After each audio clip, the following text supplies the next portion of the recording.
Good morning once again on this 7th of August 2025. Let me just say that I was wrong about Google. My problem was an ISP one, which has now been sorted. Having said that, I'm not quite so forgiving with this platform, but that's another story for another day. Maybe. I can't believe it's over 2 years since I heard Hi Ren. And boy was I impressed. So much so that I told everyone I know. And I really truly expected everyone to be equally impressed. Nothing. No response at all, not even interested. And even today, 2 years later, when I mention Ren to my family, and many of those are quite young enough to understand the genre of music, but nope, no one's interested. And I'm trying to figure out in my head why.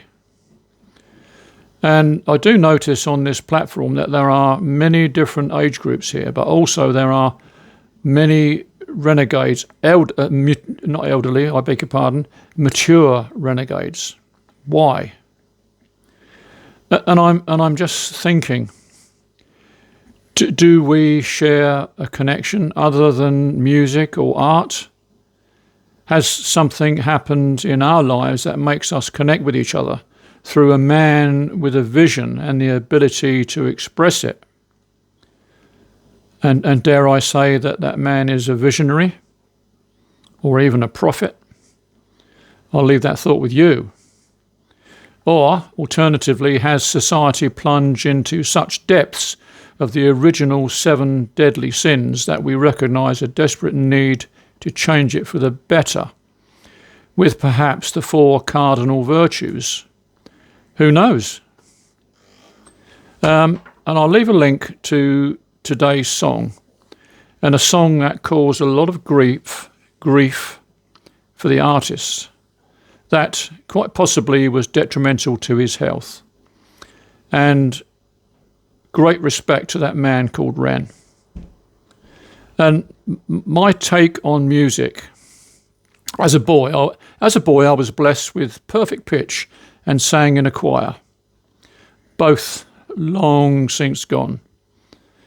And at about the age of 6 or 7, I realised that all the invisible powers, the one I was destined to be most strongly affected by and dominated by, was music. And from that moment on, I had a world of my own, a sanctuary and a heaven that no one could take away from me. And a melody occurs to you, you sing it silently, inwardly only. You steep your very being in it. It takes possession of all your strength and emotions. And during the time it lives in you, it affects all that is good, evil, bad, and sad in you. It brings the world into harmony with you. It makes burdens light and gives wings to depressed spirits. And I'll leave you with something I wrote quite a few years ago that I've just found, actually. I am merely a man, an old one. Yes, it's true. But does not my heart beat any less than yours? Is my pain more tolerant? Does not my heart feel love or passion anymore? Or is it barred from the game of life just because I have had my time? No, my friend, my heart beats strong and has yet a purpose to deliver. My eyes may look tired, but look deeper at the child within me. He is still there, with a flame to burn and a torch to carry in the darkest of times. Thank you for listening to an old man, but an old man with a young man still living inside, who occasionally ventures out. Bye-bye.